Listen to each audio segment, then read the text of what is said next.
Hola amigos, saludos a todos. Bueno, aquí estamos de vuelta. Ella es María Amparo, yo soy Raúl. Eh, vamos a, Hoy vamos a rondar el tema de la ciencia, ligado con las cosas que siempre hablamos. Eh, digamos que va a haber dos partes. En la primera parte va a hablar María Amparo, va a hablar sobre paradigmas científicos. Va a dar una idea de verdad de lo que es la ciencia.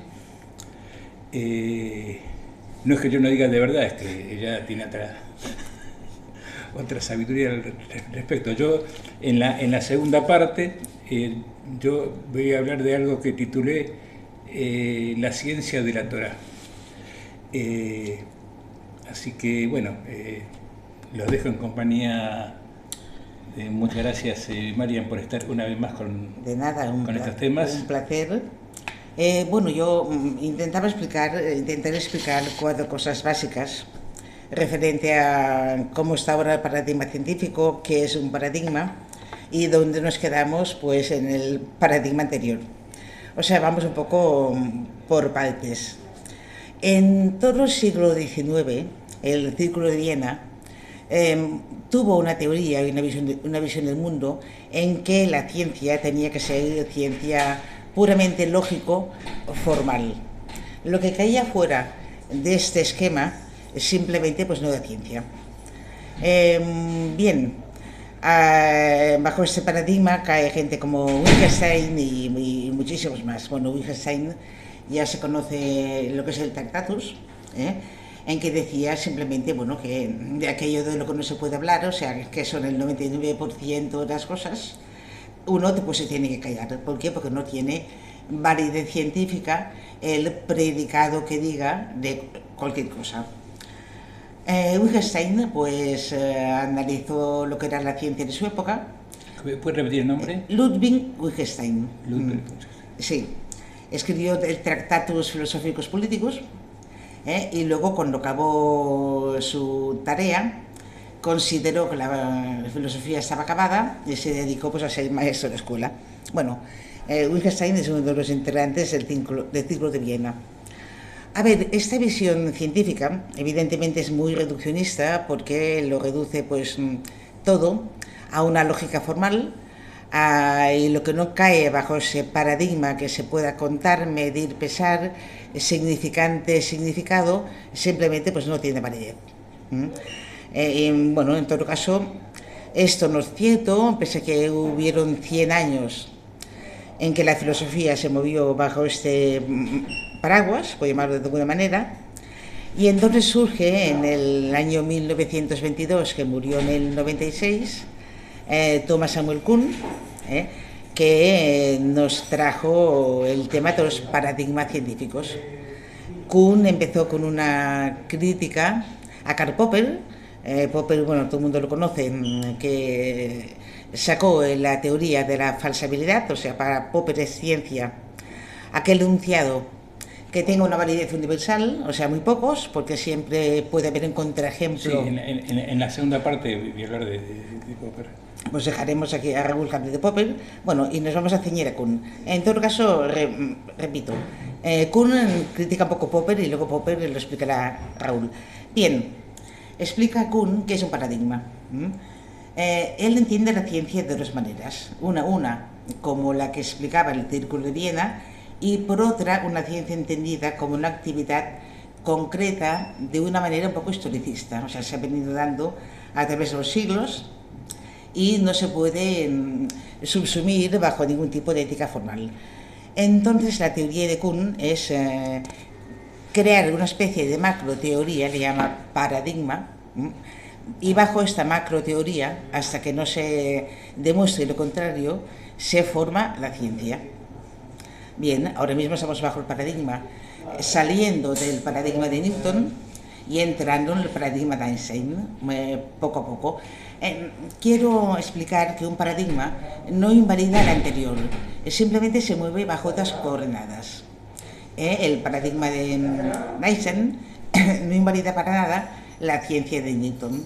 Es simplemente que el conjunto de ciencia y el conjunto de explicación y de conocimiento que pueda venir a través de pensar el mundo sobre la teoría de Einstein no nos lo va a dar el teorema, la teoría de Newton. Lo digo para que se entienda bien que es un paradigma. Es una especie de macro paraguas o macro idea debajo de la cual caen todas las demás. Entonces, para hacer ciencia, uno pues tiene que partir del paradigma reinante. Ahora mismo el paradigma está en el tema de Einstein, lo que pasa es que es una cuestión complicada porque se está moviendo puramente en la lógica físico-matemática, y lo que es a nivel de calle, a nivel de ciencia experimental, en muy pocos lugares nos ha llegado. Bien, un paradigma pues tiene una característica que no tiene nada que ver con el paradigma anterior, pese a que no lo invalida.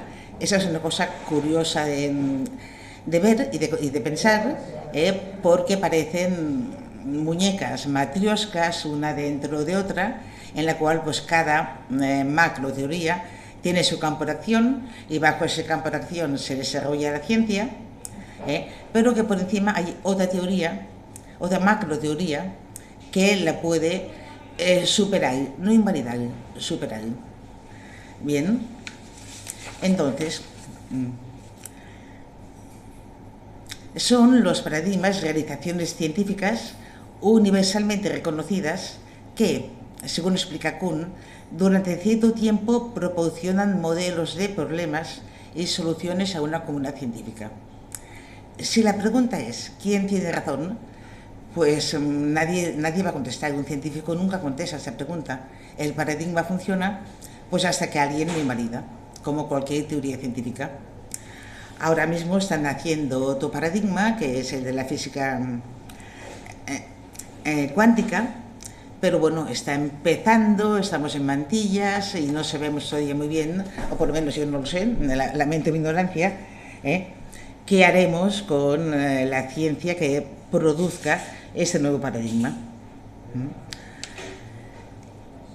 De alguna manera, ciencia formal, para Kuhn, significa la investigación basada firmemente en una o más realizaciones científicas pasadas, que alguna comunidad científica particular reconoce durante un tiempo como fundamento para una posterior práctica.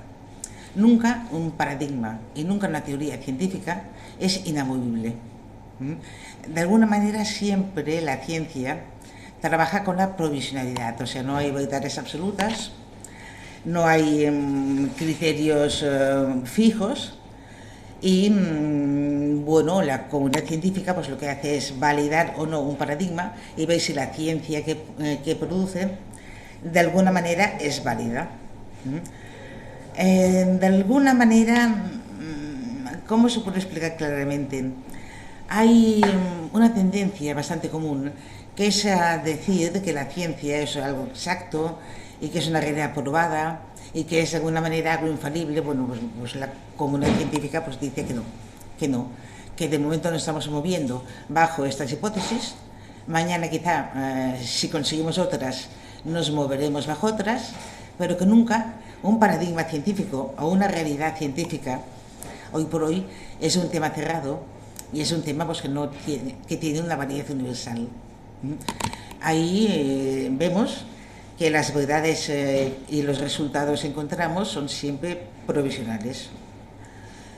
Bien, los cambios de paradigma, cómo se cambia de un paradigma a otro, realmente es un gran problema, porque no se sabe. Yo recuerdo hace muchos años, cuando pisaba la universidad, que mi gran pregunta era preguntar a los profesores cómo cambiamos de paradigma. Y decían, con toda honestidad, como científicos que eran, pues que no lo sabían. Que había un momento en que se había descubierto algún marco teórico que podría dar respuesta quizás a algunas cuestiones de la ciencia formal. Y hipotéticamente trabajaban con ese nuevo marco teórico, sin ninguna pretensión de validez. Digo esto porque hay mucha afición a deificar a ciencia. Digamos que cuando alguien dice a ciencia dicho, pues parece que Dios diga. Y el tema no es así. Vamos moviéndonos, pues como siempre, ensayo, error y creando teorías mejores o peores hasta que venga otra teoría mejor que demuestre más y permita más. Bien, hasta aquí lo que tenía de momento, lo que tenía que decir de, vale, bueno, de sí Kuhn. Empiezo con esto y Sí, tú sí, te sí. vas metiendo en la medida que lo creas necesario. Sí. Bueno, como les decía, bueno, vamos a bajar un poco el nivel científico. Qué risa. Me hace reír. Y yo, claro, me fui al diccionario, al diccionario de la RAE, la Real Academia Española. Tiene varias definiciones de ciencia. La primera definición, se las voy a leer ahora, dice literalmente: es un conjunto de conocimientos obtenidos mediante la observación y el razonamiento, sistemáticamente estructurados y de los que se deducen principios y leyes generales con capacidad predictiva y comprobables experimentalmente. Bueno, una definición bastante completa. Entonces, como ampliación de estas consideraciones, que lo mencionó antes Mariam, voy a citar ahora a Karl Popper, se lo llama como filósofo de la ciencia. Él era contemporáneo de Kuhn, de este otro investigador que hablaba ella. Popper nació en 1902 y murió en 1994, o sea, total de todo el siglo XX, fue testigo de todo el siglo XX.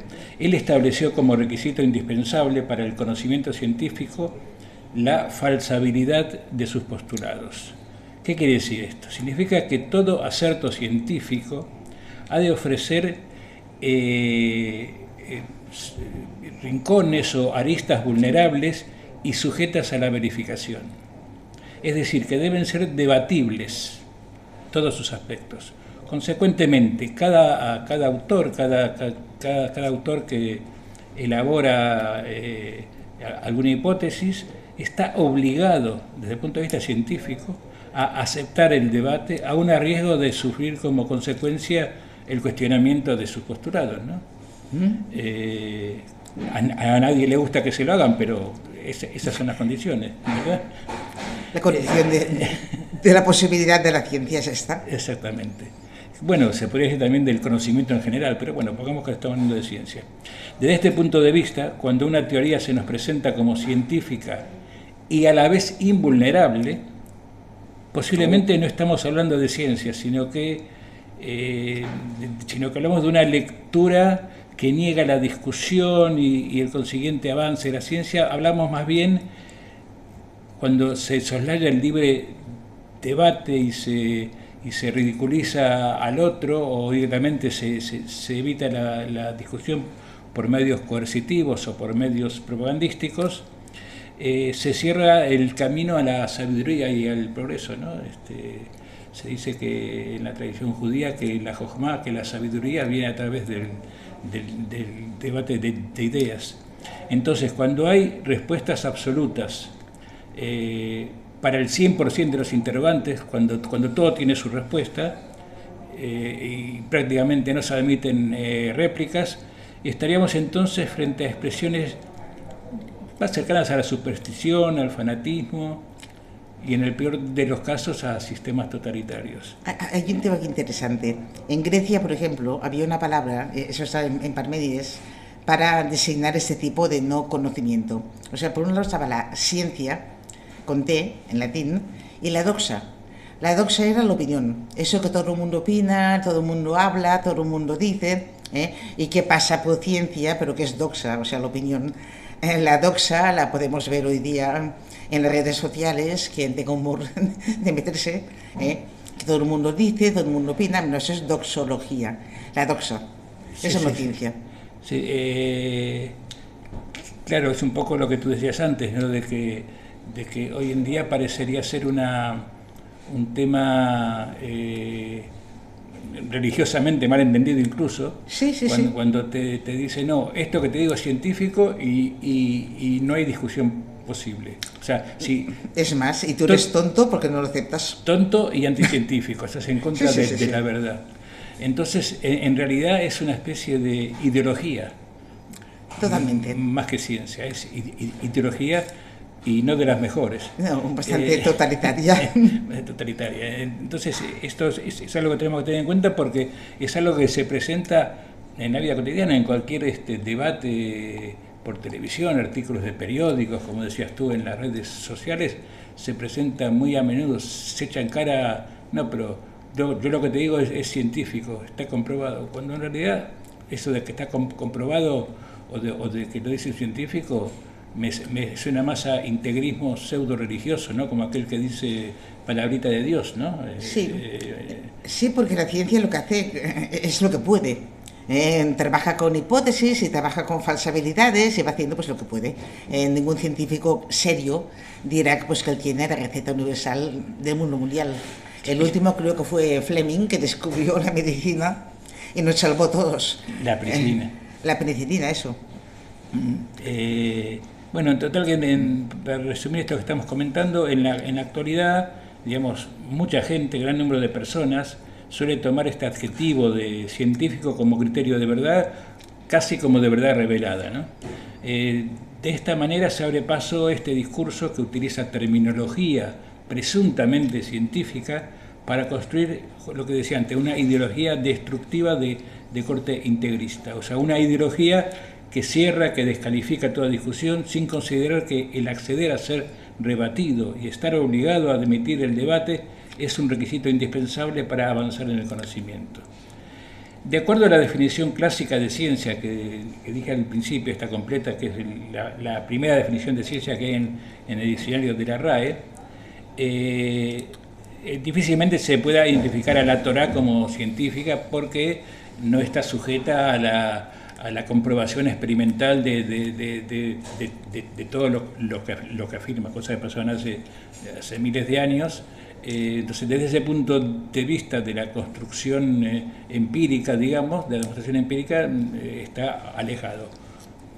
Pero ojo, tenemos en el mismo diccionario, en la RAE, una segunda definición del concepto de ciencia, en el mismo diccionario que figura en segundo lugar, que nos dice que ciencia es, entre comillas, saber o erudición. Y aquí la Torá gana varios cuerpos. En este sentido, el texto de la Torá sí que goza de genuinas virtudes, incluso científicas, con arreglo a esta definición, mayores que las ideologías de las que estaba hablando antes, que pretenden acallar el debate, porque a su condición de sagrado une el hecho de permanecer desde hace más de 3.000 años en el centro de un continuo y vigoroso debate dentro del ámbito judío y a veces fuera. Es decir, ese debate nunca dejó de estar. O sea, este permanente debate en el universo judío, se puede decir, no es fruto del amor a la discusión, de atarse a la duda permanente, sino que se trata de buscar cómo vivir una vida plena de significado respecto a Dios y respecto a nuestros semejantes. Y una búsqueda que no se lleva a cabo al modo griego, que es muy defendible, pero en este caso no es el mismo, sino que es una búsqueda que se lleva a cabo entre interpretaciones o lecturas sobre hechos determinados. No ideas en abstracto, sino sobre determinadas cuestiones, sobre experiencias vividas, tanto de la Torá como del Tanaj, de la Biblia, como de ejemplos. En el Talmud hay muchos ejemplos de la vida cotidiana que los sabios se devanaron los sesos discutiendo sobre aparentes nimiedades que llevaron a definiciones importantes. En otras palabras, la tradición judía se trata de una búsqueda práctica de la verdad, es decir, de aprender a vivir, sencillamente. No saber un conocimiento determinado teórico, sino aprender a vivir en la vida de cada día. Uno de los fundamentos de la Torá, por ejemplo, es que no se debe ceder ante la idolatría. El principal que tenemos en la Torá prácticamente, que procuremos buscar los verdaderos significados más allá de las imágenes, que no nos dejemos embaucar por las imágenes, que es lo que siempre se corre ese riesgo, y en el mundo que vivimos ejemplos haylos y muchos, y muchos. y muchos. Es decir, que sepamos percibir la verdad más allá de la imagen y que prestemos atención especialmente, podríamos agregar en el tema que llevamos hoy, en esta ocasión, cuando estas imágenes engañosas, idolátricas incluso se puede decir, se nos aparecen en forma de discurso. Y si aparecen en forma de ciencia. O de discurso científico cuando no lo son. Como decimos por aquí cerca, a más, peor todavía. Y un ejemplo con todas las pseudociencias que mueven un montón de dinero, en fin, mueve un gran mercado.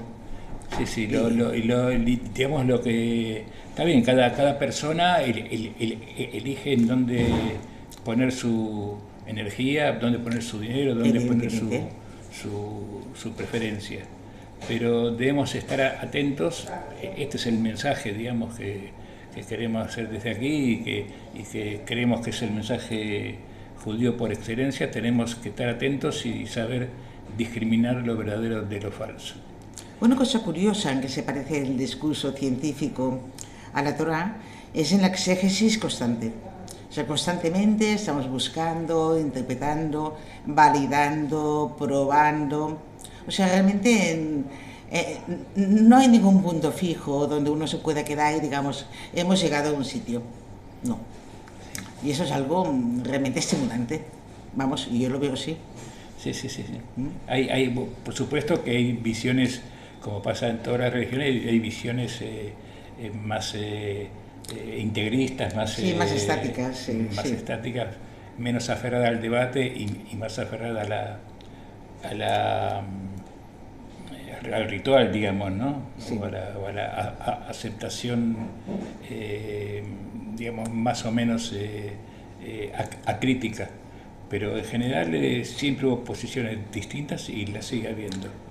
Sí. Generalmente en el judaísmo, cuando se declaró hereje a alguien, a los 2 días o a los 2 años ya era parte del grupo. O sea, no hay no existe esto de la expulsión permanente. Hay un filósofo magnífico que murió con el siglo, es Hans Gadamer. Escribió Vida y Método, unos libros inmensos en que realmente toca este tema de cerca. La exégesis constante de los textos y el método para hacer exégesis y lograr desentrañar lo que el texto de verdad te dice. Era también un filósofo de la ciencia, de alguna manera. Repite el nombre para que la gente... Hans Gadamer. Él hablaba del horizonte, de que en cada época se tiene que establecer el horizonte de la comprensión. Ese horizonte bajo el cual vamos a movernos para hacer la exégesis del texto, de la teoría científica o de lo que tengamos a mano. Pero siempre sabiendo, contextualizando y sabiendo el horizonte que tenemos para desarrollarlo. En cada medio, bueno.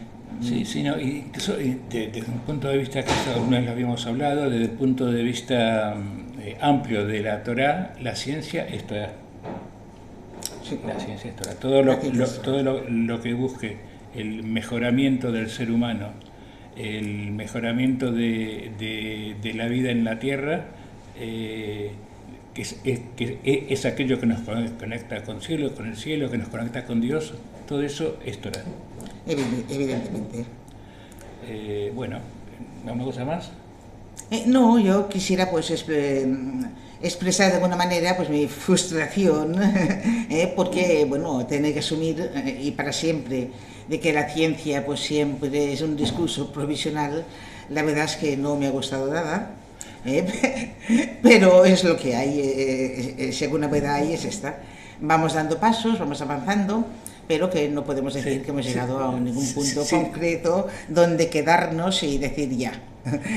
No, aquí en la Torá, si bien la Torá no es nada provisional, sino que es permanente, lo que sí puede ser, es provisional y es cambiante son las interpretaciones de la Torá. Ya. A lo largo de todos estos miles de años de que llevamos con ella. O sea, desde ese punto de vista sí que tiene esta condición entre comillas, científica, digamos.